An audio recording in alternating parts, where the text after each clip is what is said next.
You're alone, and the street is quiet. A faint wind carries the smell of stone, cedar, and damp earth. You hear the click of your own footsteps against the cobbled path. Somewhere in Kyoto, somewhere old. Somewhere forgotten by the sun and rarely touched by time. Mist coils in the corners, drawn toward the red glow of a distant paper lantern. And then someone appears. A lone figure, pale, still, draped in a worn kimono, its edges brushing the ground. The robe is yellowed, as though it remembers too many years. The stranger does not speak, not at first. But you slow down anyway, and then it says softly, almost shyly, "Please, wait, look at this." That's when the figure turns. One slow step, then another, the back now facing you. The kimono lifts silently, and where a person's most private exit should be, there it is. A wide, blinking eye, large as a fist, luminous, and watching you. You don't scream, but your legs do the deciding.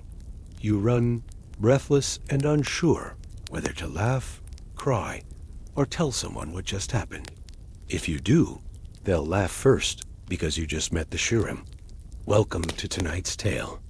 Post your location and local time in the comments. Let's see who's listening around the world. And if you enjoy strange histories told gently, consider subscribing. It helps me keep whispering these shadows to sleep. Now, let's ease into tonight's journey together. The story of the Shirim begins not with terror, but with a grin. Unlike the grotesque demons of Japanese folklore, creatures with bone clubs, multiple mouths, or skin stitched from human souls, the Shirim does not harm. It does not chase, does not bite, does not curse. It exists, instead, for one thing only, to surprise. This prankster Yakai Yakai, being the collective name for Japan's strange spirits and folklore beasts, has no claws or fangs. Instead, it delivers its attack by lifting its robe, spinning around, and showing off its unexpected anatomical party trick. A glowing eye nestled firmly between its cheeks. And that's it. The eye doesn't shoot lasers. It doesn't hypnotize you. It just stares. A luminous gaze from the last place you expected. Some say the eye glows blue. Others describe it as gold or amber. But most agree that when a Shirim reveals itself, the victim is not left with pain, but with stunned laughter. Nervous, embarrassed, and undeniably baffled. In some ways, the Shirim acts as a counterbalance to more terrifying yokai, where the Oni, demonic ogres, rip through villages with clubs and flames, and where the Joragumo, spider women, lure men to sticky ends. The Shirim simply wants a moment of your attention, and maybe your blush. The oldest tellings often include a victim with authority. Samurai, guardsmen, even robed monks. There's something gently rebellious in that, the idea of shocking the stoic, surprising the disciplined. A creature that lives only to challenge decorum. One glowing butt eye at a time. And here's something stranger still. Unlike other yokai who appear due to curses, punishment, or unfinished business, the Shirim has no tragic backstory, no murdered soul, no angry god. Ju stay a cheeky glimmer in the dark. Some folklorists see it as a personification of Japan's age-old tradition of Itazura playful mischief. Think of kitsune, fox spirits, who disguise themselves as beautiful women, or tanuki, raccoon dogs, with shape-shifting powers used solely to cause chaos. The Shirim fits snugly into that lineage, just a little more anatomical. Of course, the world has always found the butt a source of laughter. It's universal timeless. From Roman graffiti to Victorian petticoats, from whoopee cushions to emoji, the rear end has remained humanity's most consistent joke. And Shirim, in its ghostly, moonlit way, is Japan's contribution to that enduring tradition. But where did it come from? Why Kyoto? Why the glow? Some believe the Shirim represents a twist on the idea of Hirodama, floating spirit flames said to rise from the bodies of the dead. These soul lights often glow bluish-white and drift aimlessly through the night. Could Shirim be a parody of that solemn belief? A reversal that makes light literally of the fear of death? Others say it's tied to monk impersonators during the Edo period, vagabonds who donned robes and begged on roadsides. People were suspicious some travelers were robbed by them. Could Shirim's tale be a satirical warning? Beware the stranger in robes. They may show you more than you bargained for. There's a quiet genius in how the Shirim mixes discomfort and delight. You're caught between the horror of the unexpected and the hilarity of its absurdity. That liminal space, that moment of, what did I just see, is where the Shirim lives. Not in temples, not in forests, but in the gap between your fear and your laughter. And remember, it never hurts you.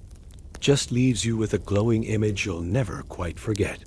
So the next time you're alone on an old Kyoto path, and someone steps from the fog and asks very politely if you'd take a closer look, well, let's hope you're ready to meet an eye with no shame. You might think, after such an encounter, that you've witnessed a ghost or even a trick of the fog and moonlight. But the Shirim is not a specter in the traditional sense. It doesn't haunt old houses or possess the living. No one ever wakes up cursed by a Shirim sighting.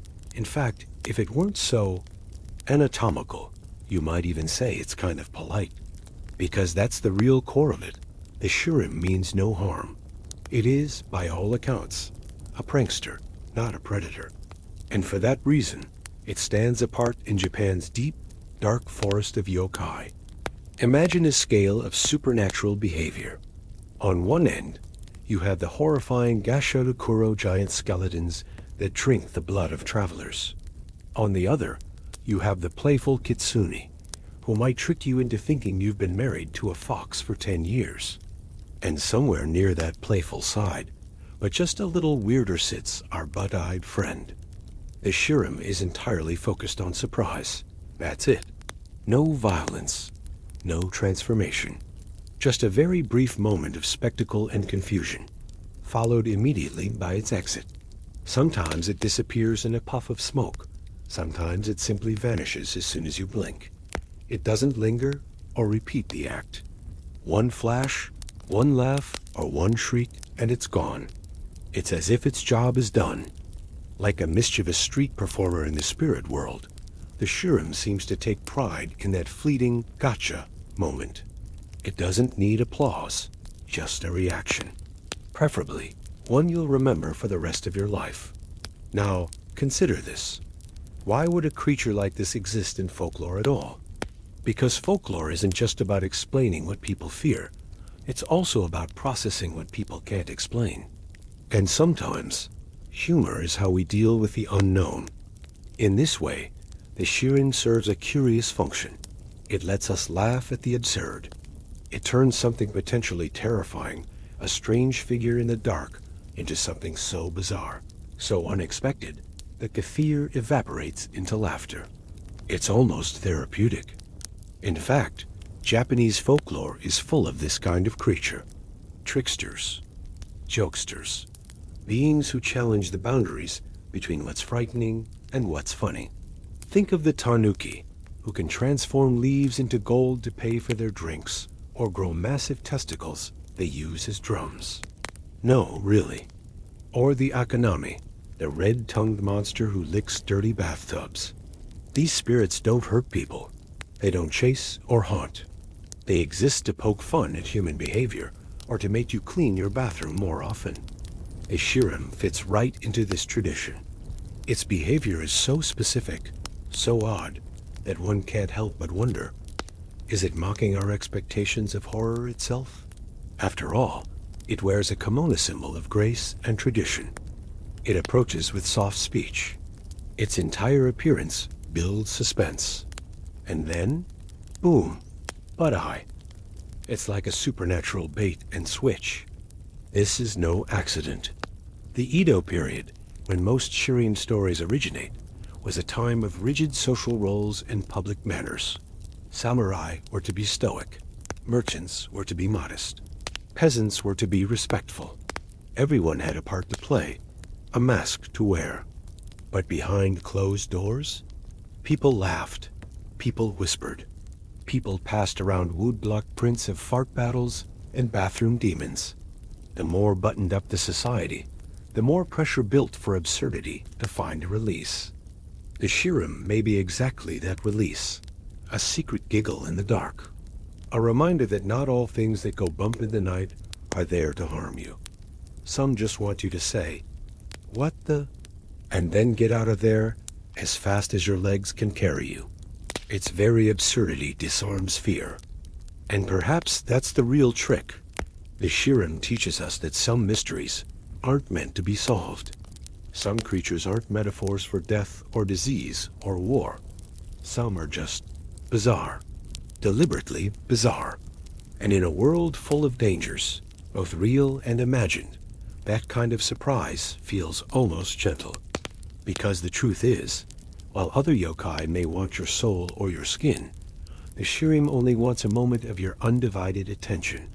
And maybe, once it's startled you, it watches you run away into the fog, quietly laughing its invisible head off. Then again, maybe it's already behind you. So, what's in a name? With the Shirim, it's everything. In fact, the very name holds the joke, the mystery, and the punchline, all at once. Let's break it down like a whispered schoolyard secret. Jiri means buttocks in Japanese. Not the polite term, either. It's the casual, slightly cheeky word, the one kids would giggle at if a teacher used it. And then there's mi, which means I. Put it together, Shirimi. But I. It's not hiding anything. This isn't a poetic name like Whispering Forest Ghost or Moonlit Hunger Demon. It tells you exactly what it is.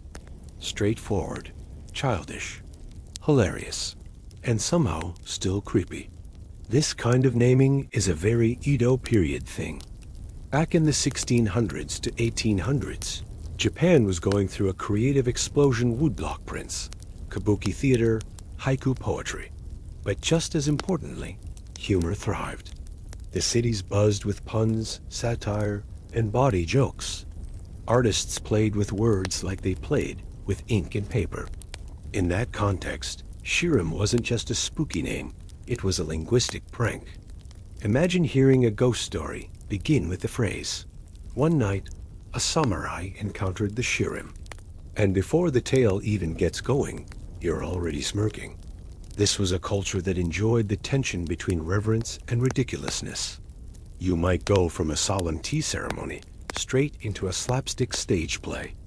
And yokai names often reflected that duality. But Shirim didn't stop at one name. Some tales refer to the creature as Shiriman, which is just a variant same meaning, slightly different sound. A few obscure scrolls even call it Hoshi, which roughly translates to treasure monk or precious priest. That name, curious as it is, hints at a deeper layer of wordplay. You see, there was a tradition in Japan of wandering monks who would bless homes and roads. Sometimes these monks were respected. Other times they were impersonated conmen in robes, using religion as disguise. The Shirim, in some retellings, appears in monk-like clothing, or with the mannerisms of a weeping holy man. But instead of divine wisdom, well, you get the eye. So the name Hoshi might be ironic. It plays with the idea of religious authority, something sacred, being completely turned on its backside, literally. And it doesn't stop with names. The pun of Shirim ripples through its whole presence. The Edo era was famous for its toilet humor, and not just among children. Satirical prints depicted farting contests, urinating monsters, and other bodily-themed beasts. These weren't just jokes. They were ways of poking fun at social repression. If society tells you to pretend certain parts of the body don't exist, what better way to fight back than to give one of those parts a glowing supernatural eye? It's worth noting that Japanese culture, while deeply refined in many ways, also embraces the strange and silly far more openly than some others. There's a long tradition of comic body horror, where the weirdness of the body is made both funny and unsettling. Think of how often anime characters fall over dramatically, or how a ghost might appear with its head turned upside down, but still crack a joke. The Shirim isn't just a pun, it's a living embodiment of taboo, turned upside down. A one-eyed moon gazing out from the unlikeliest of places. But humor isn't always safe. In a tightly controlled society, laughter can be rebellious. By naming this yokai after its most scandalous feature, people were doing more than telling ghost stories. They were playing with cultural rules, testing how far a tale could go. The word Shirim becomes a kind of gentle protest, a way to say, we see your rules and we moon them. And like all good jokes, the name sticks. In modern times, people continue to laugh at it, meme it, print it on t-shirts and plush dolls. But beneath the joke is a very old, very Japanese lesson, that names have power. And sometimes, giving something a ridiculous name makes it less terrifying and more human. So the next time you hear Shirim, you'll probably laugh. But you'll also be saying a name that's been whispered, joked, drawn, and feared for centuries. A name that was never meant to be holy, but certainly was meant to be remembered. And honestly, what better way to be immortal than as a cosmic butt joke? There's something special about Kyoto. Even now, it feels like a city suspended between centuries, where cobblestone paths wind through bamboo groves, where shrines whisper to fox spirits, and where the fog sometimes carries old stories like loose lanterns in the wind. It's not surprising, then, that the Shirim was said to first reveal itself here, somewhere in the shadows of Japan's ancient capital. But the Shirim wasn't born in books. It was born in breathen whispered tales passed from mouth to ear, in sake-soaked stories shared after dark. Long before it blinked its glowing eye from woodblock prints or anime screens, the Shirim lurked on Kyoto's fringes, particularly in the Kamijo district, once home to the aristocracy. Imagine twilight strolls in that old quarter where silence hums, and a flicker of movement down an alley might spark a story the next day. The earliest versions of Shirim tales don't read like myths. They feel more like urban legends, the kind meant to provoke both laughter and discomfort. A tale for travelers to break the silence on long walks, or to teach children a lesson cloaked in humor. It's impossible to pin down a single origin moment, but folklorists suggest that the Shirim was likely born from oral traditions that blurred the line between fear and farce.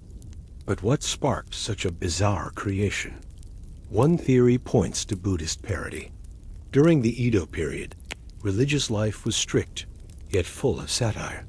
Wandering monks, some authentic, some opportunistic impersonators, roamed the roads, asking for offerings, blessings, or food. The Shirim's approach mirrors this exact pattern. A lone figure, often in monk-like robes, pleading for attention in a strange, hushed voice. But instead of offering wisdom, it delivers something else entirely. This bait-and-switch mirrors classic comedic structure-build tension, then flip the expectation. So perhaps the Shirim is a joke about false prophets. Maybe it's a parody of wandering preachers who promised enlightenment but offered little more than theatrics. Another possibility lies in the anti-samurai sentiment bubbling just under Edo society's surface. The samurai class held prestige, but over time, their actual power waned. Many samurai in the Edo period had no wars to fight. They became bureaucrats, tax collectors, or ceremonial figures. Stories began to circulate that mocked their stiffness, their rigid honor codes, their obsession with appearances. And who better to prank a prideful warrior than a spirit with an eye where the sun don't shine? In fact, one of the most famous Shirim tales involves a samurai, which we'll tell in full soon. In it, a warrior meets a crying man on a road, only to be met with that glowing stare from below. The punchline is always the same. The samurai runs. Fast, honor forgotten, sword unused. The underlying message? Even the proud fall before the absurd. But there's more than satire here. The Shirim may also have spiritual roots, tangled with the idea of the Hitodama, those mysterious balls of light said to be human souls in transit. People believe these lights appeared near graves or by rivers at night, sometimes blue, sometimes green, often flickering like tiny lanterns. Now imagine a yokai whose glowing eye resembles a Hitodama, a being that appears near roadsides, watches silently, then vanishes. Could the Shirim be a playful reinterpretation of the soul flame? A reminder that not every ghost is tragic, that some, perhaps, just want to mess with you? It's also worth noting that in many older Shirim stories, there's no blood, no curse, no consequences. The encounter is fleeting. The creature doesn't follow or torment. It doesn't require an exorcism. This is rare in yokai lore, where many spirits are bound to trauma, vengeance, or ancient betrayal.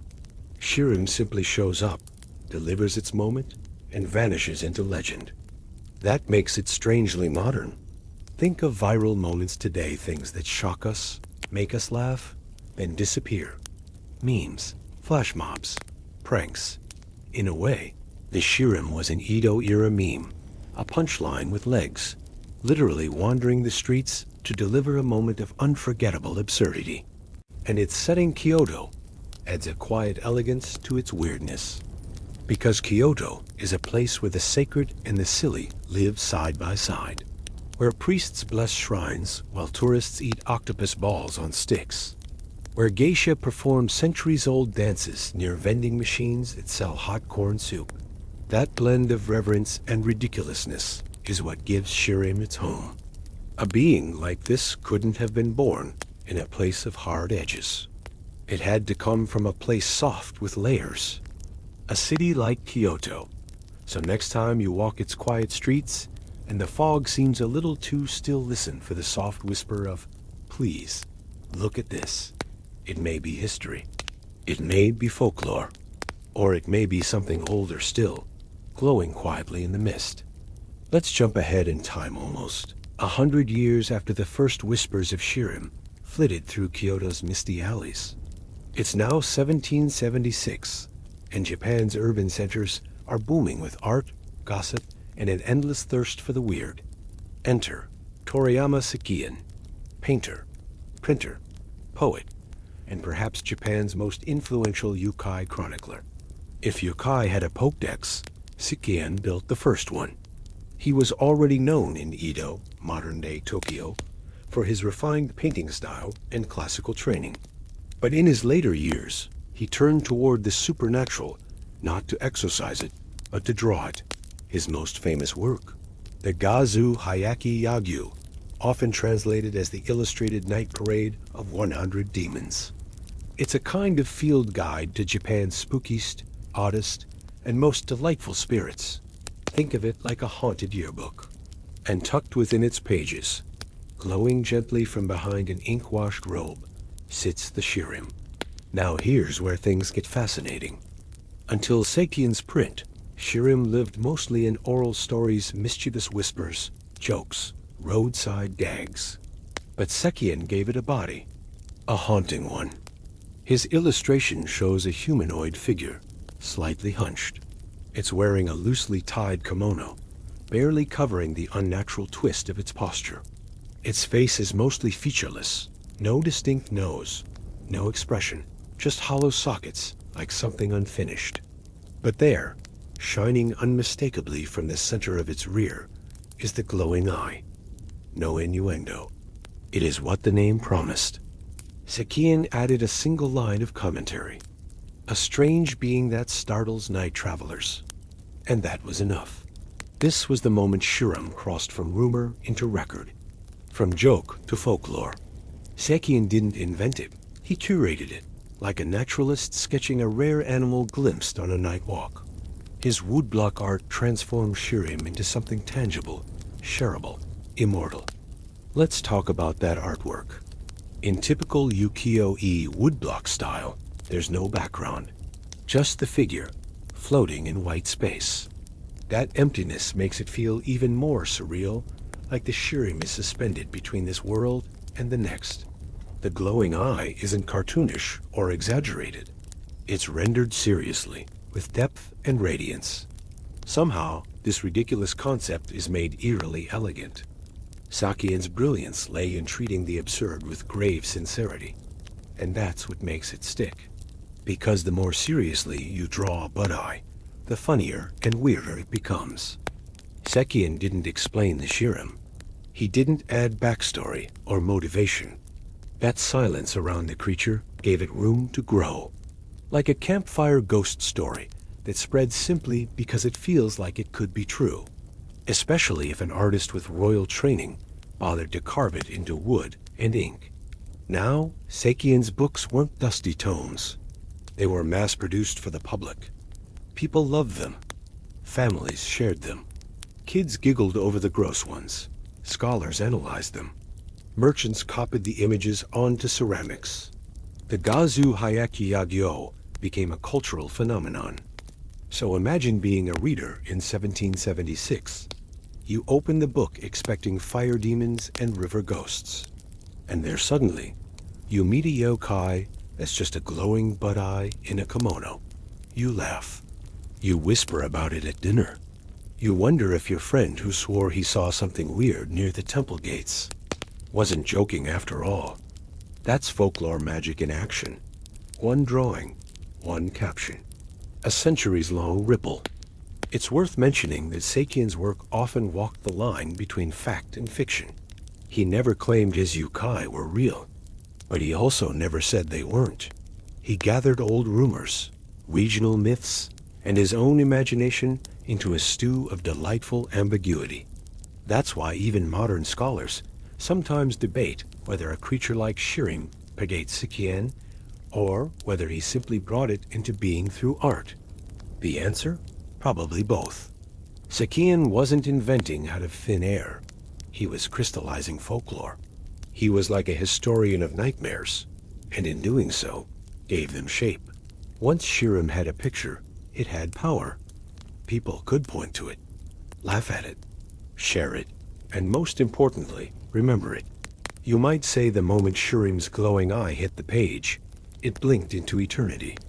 So today, when artists redesign it from manga, or when keychain plussies wink from souvenir shelves, they're following a thread that leads straight back to Toriyama Sekien's woodblock studio. A place where one artist looked into the strange, chuckled softly, and thought, yes, this deserves to be seen. So, let's settle in for a full telling. This is the most well-known Shirim tale, the one passed down in ghost story collections, repeated during late-night walks, and probably retold with growing dramatics each time. It's a short tale, simple, but in its simplicity, it holds everything you need to understand about the creature and its role in folklore. It goes like this. A lone samurai was traveling at dusk, moving toward Kyoto under a dimming sky. The trees along the roadside swayed gently, their leaves whispering with the wind. He was a noble man. Not noble in blood, perhaps, but in posture. His blade was polished, his shoulders proud, and as the light faded, he felt no fear. Why should he? A samurai fears neither man nor spirit. Or so he thought. As he neared the crest of a hill, he saw a figure crouched by the roadside, draped in a pale kimono. It wasn't moving, just sitting, facing away. The samurai slowed. The figure trembled. Soft sobs rose through the evening air. The samurai, as custom and character dictated, called out, "Are you hurt? Lost?" No answer. He approached carefully. His hand rested near his sword, not out of fear, of course, but preparedness. He was no fool. Night was the domain of bandits and beasts. When he stood just a few feet away, the figure's head turned slightly. Not enough to see its face, but enough to speak. A voice, low and trembling, said, "Please wait. I have lost something precious.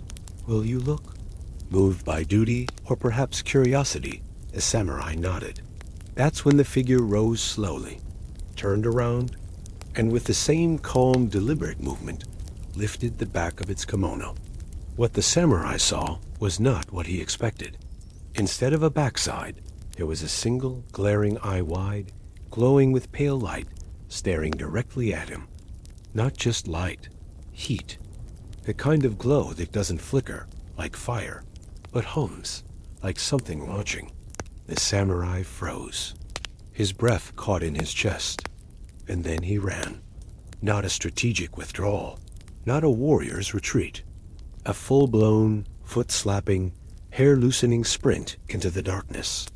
He didn't look back, and no one knows exactly where or when the Shirim disappeared. But by the time the samurai reached the gates of Kyoto, his story had already begun to transform. That tale became legend. The image, a lone robed figure with an eye where no eye should be burned into the minds of listeners. Now let's pause for a moment.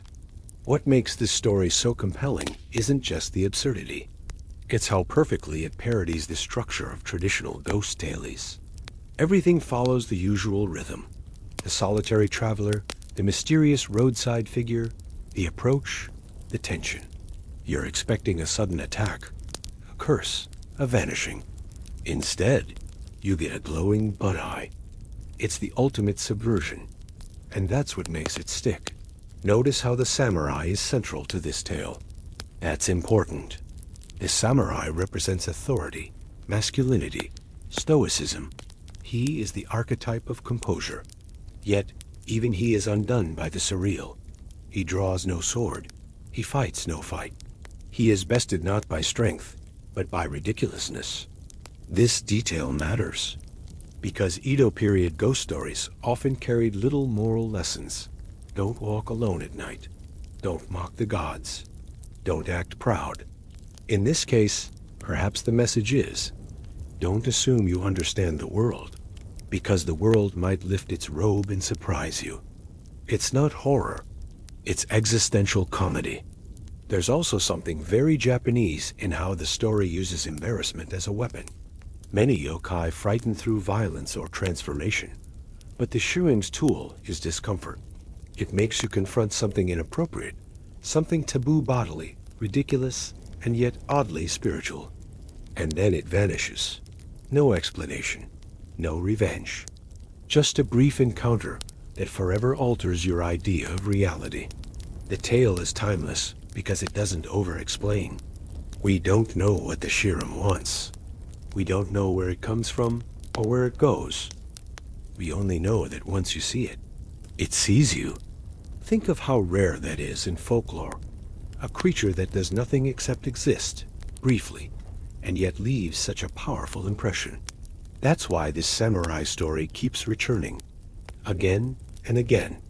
It's told in children's books now, with illustrations that tone down the anatomy and turn the Shirim into a goofy creature with a glowing tail eye. It appears in late-night yokai panels, in art museums, even in university lectures on absurdism. Because this one simple story does what the best folklore does. It surprises, it delights, and it sticks with you.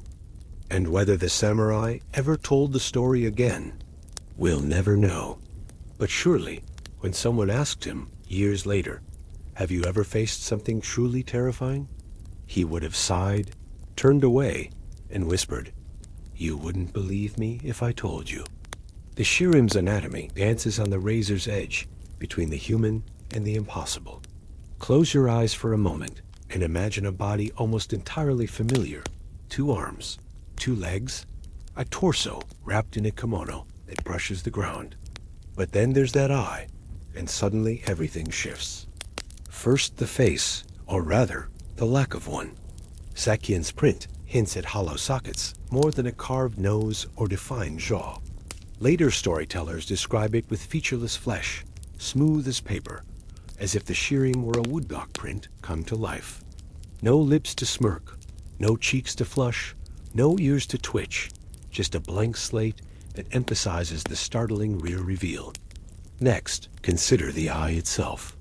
What kind of gaze could pierce through the silent night from such an odd vantage point? Witnesses often speak of its size about the diameter of a clenched fist, perfectly framed between two cheeks. It pulses with color. Some say icy blue, others swear it glows warm amber, and a few claim the brightness shifts like a living spirit's mood. Yet all agree it never wavers once fixed on you. It doesn't blink. It just observes. Around the eye, the skin appears ordinary pale, almost translucent, like smooth porcelain. Veins are whispered about, thin lines radiating from the iris, suggesting a web of life despite the absurd location. Some folktales even mention a faint pulse, as if the eye breathes in time with your own heart. Then there's the kimono, that everyday garment turned vessel for the uncanny. It's typically described as tattered or soiled, the edges frayed from years of wandering.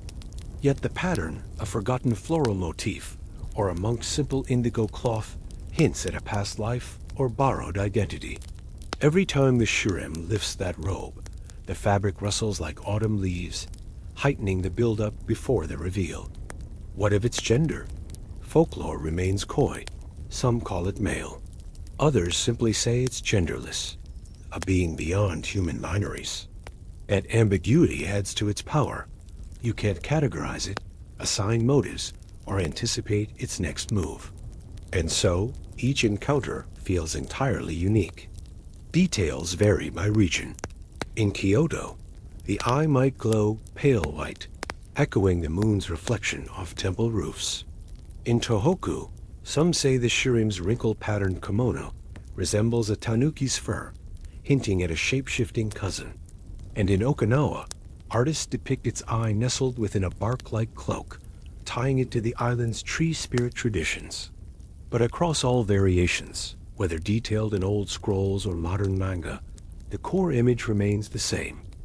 One human-shaped figure, stark and silent, unveiling a lone, watchful eye from beneath the robe.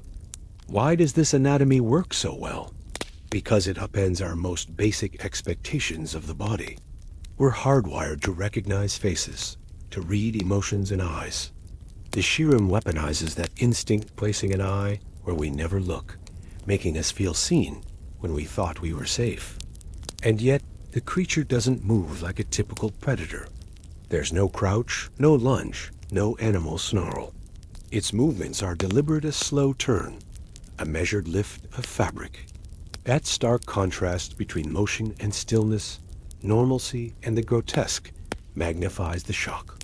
It's the difference between a lion's roar and a single, impossible blink. This anatomical absurdity also ties into deeper themes in Japanese art, the uncanny valley, but in reverse. Instead of nearly human, shirem is nearly yokai, that place just outside familiarity, where we feel unsettled not by violence, but by transgression of body part, doing something it was never supposed to do. And isn't that the heart of so many folktales? A line is drawn, this is human, this is spirit. Then a creature crosses it, and we stare in awe and discomfort. The shirem's body becomes the line, erased and redrawn with each encounter. Finally, think of the sound or lack thereof when the shirem reveals itself. No thunder, no scream, just the soft swish of silk and the low gasp of your own breath. In that moment, the anatomy isn't just visual. It resonates in your mind like a silent film where the haunting score is your pounding heart. By focusing on these details, the blank face, the pulsing butt eye, the tattered kimono, you see why the shirem lingers in our dreams. It targets the core of what makes us human, our faces, our eyes, and turns it into something both intimate and absurd. It strips away normal boundaries, showing us that even the most private parts of ourselves can become windows to the unknown. And in that gaze, you'll always feel unexpectedly watched. It's easy to think of the shirem as a one-off prank and high in the butt that pops up to say, "Boo," and then slips away. But beneath that giggle-inducing moment lies a surprisingly deep psychological trick, itazura, or playful mischief. In Japanese folklore, the most memorable spirits are the ones who toy with our expectations, not just our fears. And the Shirim, in its glowing absurdity, embodies this gambit with uncanny precision. Imagine you're halfway up a lonely path. It's late. The shadows have merged into a single ink stain. Your senses heighten. Every rustle of bamboo sounds like whispered footsteps. You'll think, is it a thief? A wolf? A wandering spirit come from my soul? Your heart pounds, and your imagination paints horrors in every patch of moonlight. This is the psychology of suspense. Build anticipation, lean into fear, make the mind race to the worst-case scenario. Then comes Shirim. It doesn't roar. It doesn't lunge. It doesn't even speak a chilling curse. It simply twirls, lifts its kimono rim, and reveals a single blinking eye where your brain never expected one. That is the subversion. The moment your terror flips into astonished laughter, or embarrassed confusion, or maybe a shuddering question. What just happened? Psychologists call this the benign violation theory. Humor arises when something violates our expectations in a way we perceive as harmless. A Shirim encounter is precisely that. The violation, an eye in a taboo place, is glaringly obvious. Yet it's benign. No claws, no teeth, no malice. The result is a physiological jolt, a spike of adrenaline followed by laughter or relief.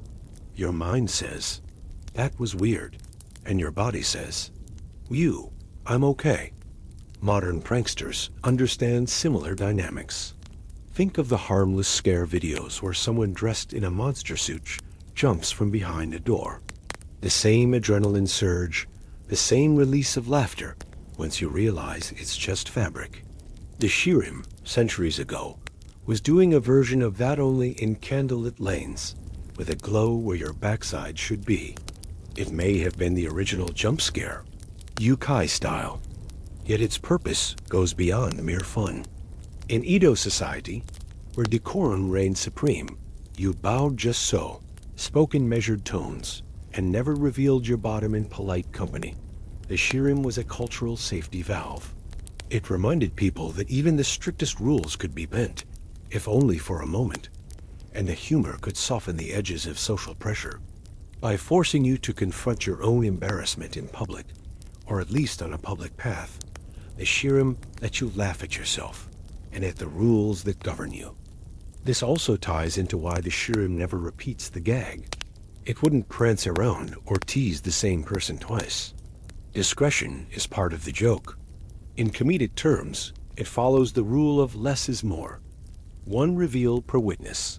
If it lingered, if it teased, if it did it again, the shock would fade. The magic and the mischief would evaporate. So it exits stage right, leaving behind a story, a shiver, and maybe a chuckle.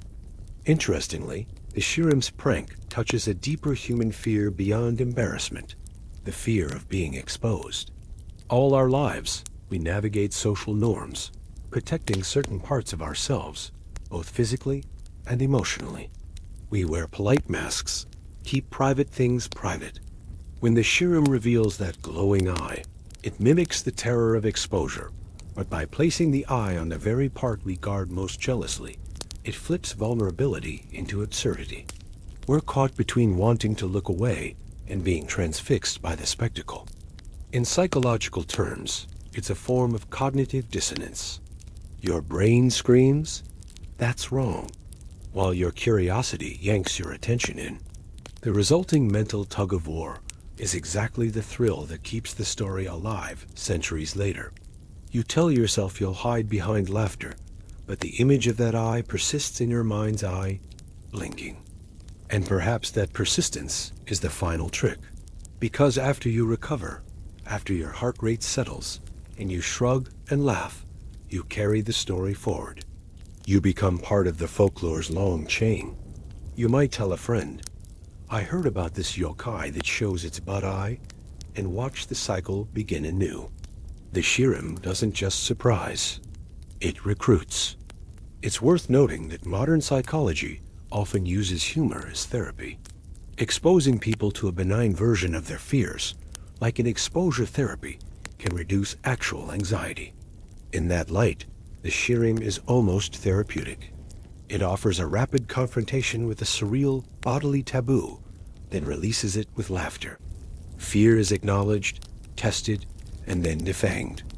That could explain why some scholars link the Shirin to sleep-facilitating rituals.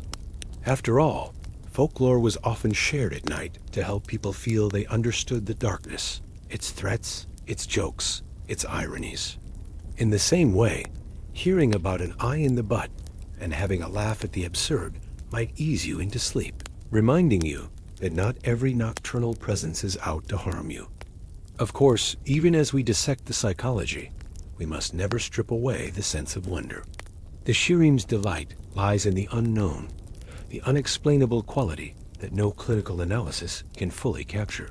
It's a creature that plays with primal instincts, fear, curiosity, shame, and stitches them into a moment of pure, bewildered delight. So the next time you feel tension rising your mind, conjuring worst-case scenarios in the dark, remember the Shirim. Recall how it used psychology centuries ago to deliver what we now call a benign violation. Let yourself laugh. Let yourself feel that flicker of surprise. And then let the story carry you into calm. Because sometimes the best way to face the night is with a joke whispered in your ear, an eye blinking where you least expect it, and the gentle reminder that fear, when spun right, can become the source of our greatest laughs.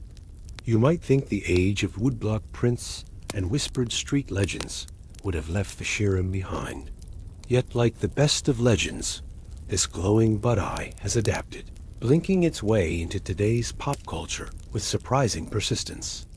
Consider anime. One of the most beloved series featuring yokai is Gegege no Kitaro, which reboots classic tales with a modern twist. In the 2018 adaptation, there's a playful cameo. The Shirim appears as a comic relief spirit, complete with CGI effects that make its eye shimmer when it turns.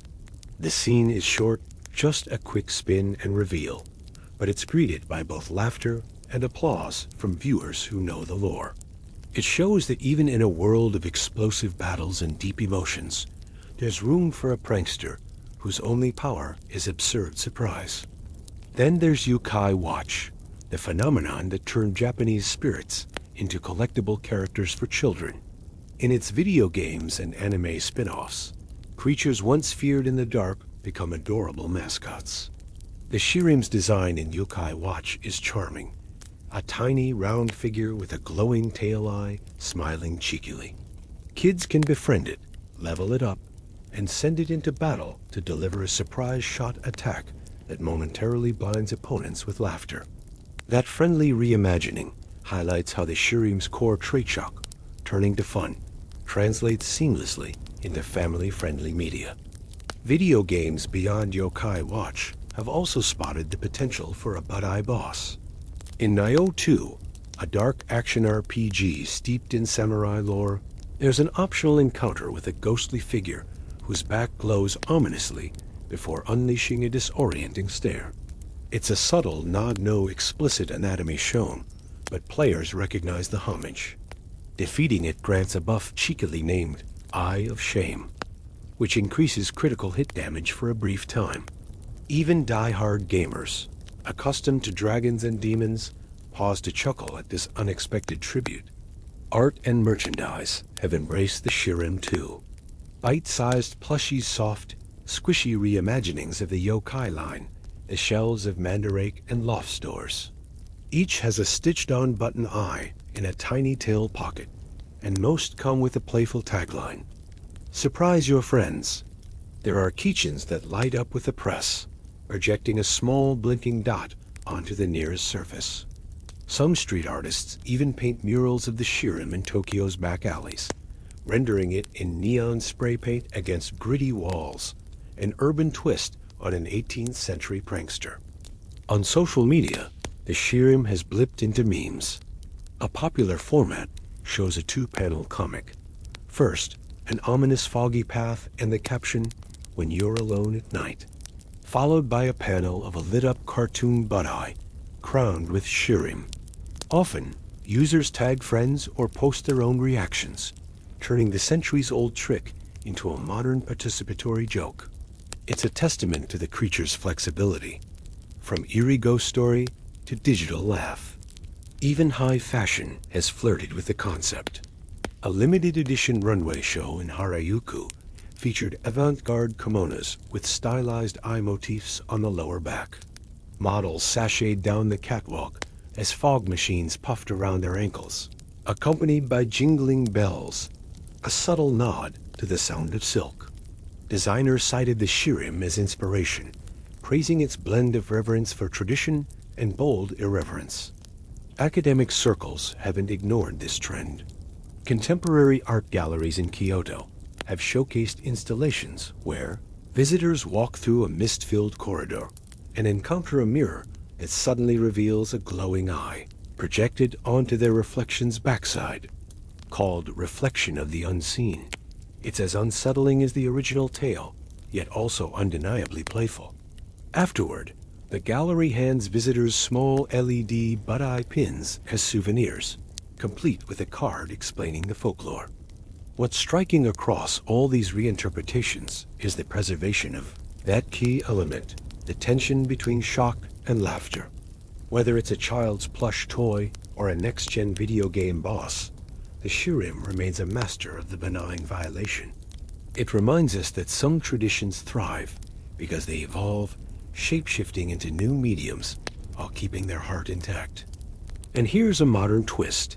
Some streamers and YouTubers have even recreated the Shirim prank in their videos donning robes, filming fog machines, and surprising friends in dark rooms. Their reaction videos mirror the ancient sunrise flight, startled screams, pounding hearts, and relieved laughter. Comment sections flood with jokes about covering all camera angles and not looking back, showing that even now, people delight in being on the receiving end of a good-natured scare. In every retelling, the Shirim invites us to confront our fears of the dark, of the unknown, and of bodily taboos. Yet it does so with a wink and eye, really, and disappears before any real harm can occur. Its journey from whispered Kyoto legend to global pop culture icon proves one thing: the best stories don't just survive the ages. They adapt, they laugh, and they keep watching us all the while. So where does that leave us?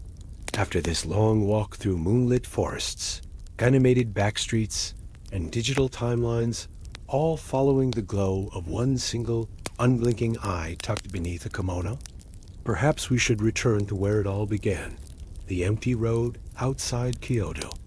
A quiet night, a traveler alone, and the sound of soft footsteps that are not your own. Because here's the truth. The Shirim may have leapt into plush toys and parody memes, but at its heart, it's still a creature of the in-between. Not evil, not angelic, not threatening, but not quite safe.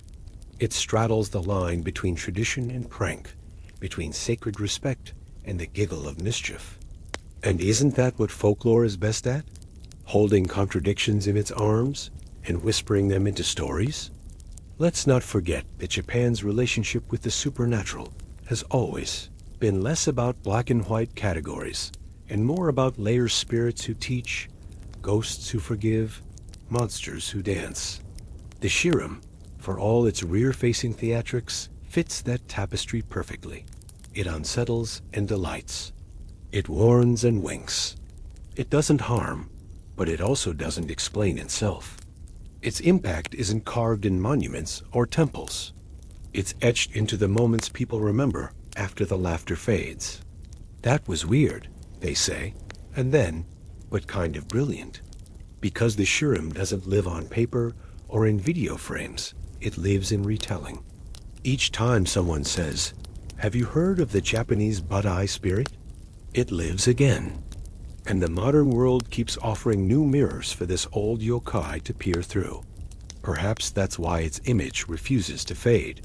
Just like the traveler who spins around to find no one behind them, the Shirim keeps showing up, not because it haunts, but because it tickles the ancient part of the brain that still wonders.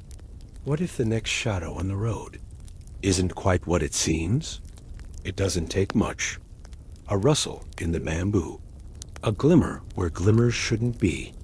A brief sense that someone or something is watching, but not from above or ahead, from somewhere lower and stranger. That mystery, that absurdity, has always had a role in Japanese tales.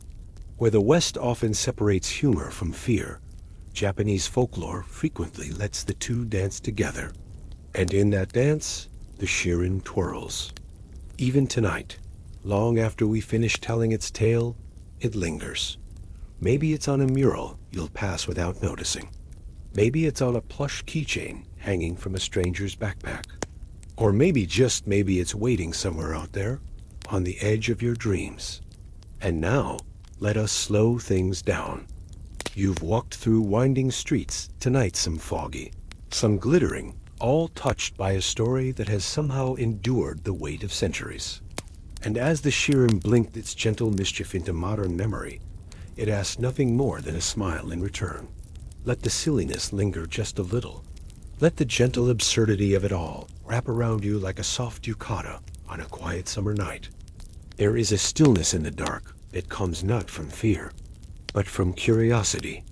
A curiosity that whispers, "What else lives at the edge of my knowing?" And if one of those things happens to glow a little in the wrong place, well, let it. Let it be strange. Let it be funny. Let it be exactly what it is. With every breath, your body settles deeper into calm. The tale has ended, but its colors remain faint candlelight flickering on cobblestones. A distant bell, the faint rustle of silk. You are safe now. Whatever shadows still drift in the corners of your room, they're just old stories trying to be remembered. They mean no harm. They only want to be heard. And now they have been. You, my friend, have walked bravely through a story that was never meant to make perfect sense, only to surprise, only to stir, only to blink once and vanish. Close your eyes now. The road is empty, the air is soft, and the Shirin, wherever it wanders next, leaves you only with peace, and perhaps a slightly mischievous smile.